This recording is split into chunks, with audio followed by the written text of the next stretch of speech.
চিল্লা মালদে।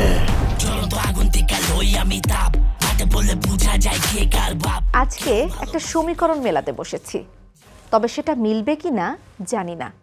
শুরু করলাম এক নিরুদ্দেশ যাত্রা। এই যাত্রাটা শুরু হোক এক আনন্দ সংবাদে।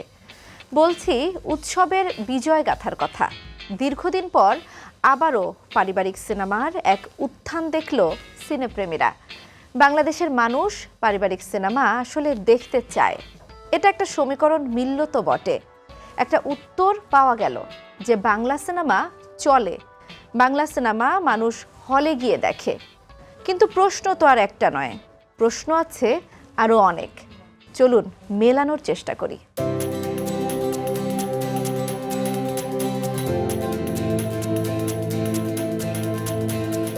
আচ্ছা, এক দশক আগে ফিরে যাই। তখন ঢাকায় সিনেমা হল ছিল 40টির মতো, আর সারা দেশে ছিল আনুমানিক 600 থেকে 700-র মতো। আর বর্তমানে ঢাকায় সচল হল মাত্র 7-8টি, আর সারা দেশে সচল হল মাত্র 60 থেকে 80টির মতো। যদিও ঈদের সময় ক্ষেত্র বিশেষে এটা 100 থেকে 120টি পর্যন্ত হয়ে থাকে। দর্শক না পাওয়ার কারণে ও আর্থিক ক্ষতির ধাক্কায় গত 2 দশকে সারা দেশে হল বন্ধ হয়েছে প্রায় 500টির মতো।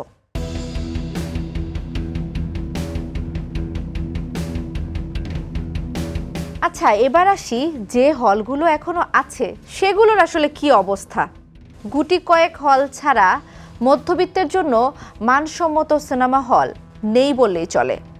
ঢাকার বাইরের হলগুলোতে পরিবার নিয়ে সিনেমা দেখার পরিবেশই নেই।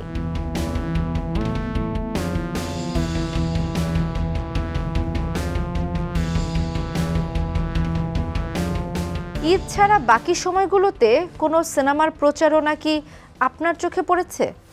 এমনিতেই সিনেমার শুটিং শেষে প্রচারণায় শিল্পীদের যথেষ্ট উদাসীনতার অভিযোগ আছে। এছাড়া ঈদের সময় স্পন্সর ও মিডিয়া কভারেজও পাওয়া যায় সহজে।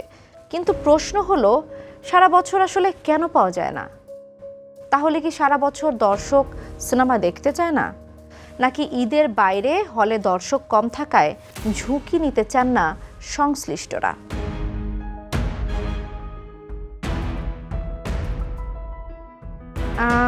বাজেট কি বড় বাধা? বহু বছর থেকে বাংলা সিনেমার অন্যতম প্রধান সংকটের জায়গা আসলে বাজেট।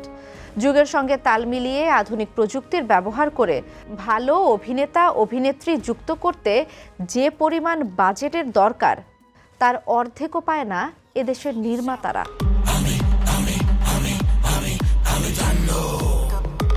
এবার আসি লাভ লোকসানের হিসেবে। একজন প্রযোজক যদি তার বিনিয়োগের টাকা না উঠাতে পারেন, তাহলে তিনি কেনই বা বিনিয়োগ করবেন? তথাকথিত ব্যবসা সফল সিনেমাগুলো থেকেও দিন শেষে প্রযোজক কতটা লাভবান হয়েছে সেই প্রশ্নটা থেকেই যায়। কিন্তু প্রশ্ন হলো, ভালো গল্প ভালো নির্মাণের পরও অর্থ আয়ে বাধাটা আসলে কোথায়?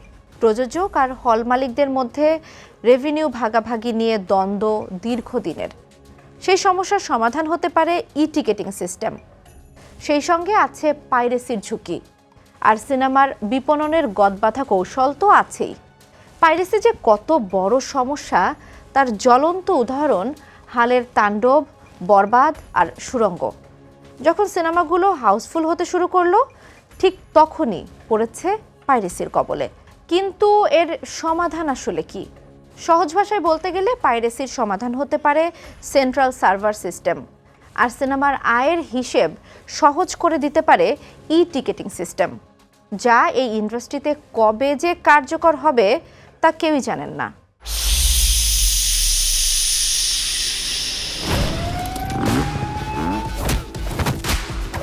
বাংলাদেশের মানুষ হলিউড দেখে, বলিউড দেখে, এমনকি পাকিস্তানি সিনেমারও একটা বড় জায়গা তৈরি হয়েছে। তার মানে এই দ্বারাই যে মানুষ আসলে হলমুখী হতে চায়। তবে তিতা সত্য এই যে সারা বছর সিনেমা চলতে হলে মানসম্মত কন্টেন্ট তো দরকার। কোথায় সেটা? যথেষ্ট সংকট আছে আমাদের। এটা পরিবর্তন করতে হলে কি দরকার? আসলে দরকার ভালো গল্প, পর্যাপ্ত মানসম্মত হল আর সময়োপযোগী বিশ্বমানের কন্টেন্ট। না হলে শুধুমাত্র দুই উৎসবকে ঘিরে এই যে সিনেমা মুক্তির প্রথা কতদিন যে বাঁচাতে পারবে এই বাংলা সিনেমা ইন্ডাস্ট্রিকে, সেই প্রশ্ন থেকেই যায়।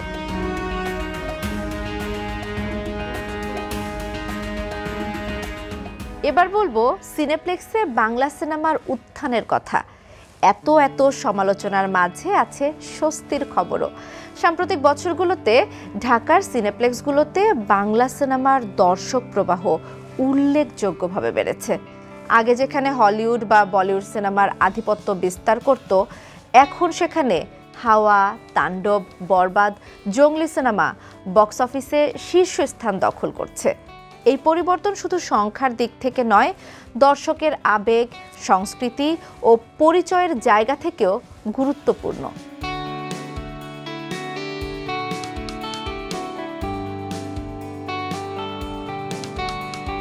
প্রথমেই বলেছিলাম সমীকরণের কথা।